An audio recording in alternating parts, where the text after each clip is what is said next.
Alors, premier constat, effectivement, l'Europe n'existe pas. Quand je parle de l'Europe, c'est l'Union européenne, hein. On voit que quand il y a une crise grave, puisqu'on est quand même dans une crise, quelle que soit l'interprétation qu'on lui donne, chaque pays s'est refermé sur lui-même, a pris ses décisions, et on savait déjà que l'Union européenne n'existait pas diplomatiquement ni militairement.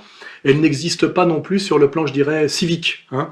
C'est une bonne chose de le découvrir, puisque qu'est-ce qui reste de l'Union européenne, en fait? Des contraintes budgétaires, qui sont, on va le dire, notamment à l'origine de la destruction de l'hôpital public, qui est un des gros problèmes qu'on vit actuellement, et puis une monnaie surévaluée qui est un Deutschmark habillé en euros, qui pénalise toutes les économies nationales au sein de l'Union européenne, sauf les Allemands, mais les Allemands se retrouvant avec que des débiteurs insolvables. Donc à un moment donné, on n'a finalement aucun avantage à l'Union européenne, à part une toute petite oligarchie dont on voit de plus en plus qu'elle est, comment dirais-je, prédatrice, au-delà même d'être, je dirais, parasitaire. Et puis après, bon, on abordera peut-être un sujet un peu plus dangereux sur une certaine densité communautaire.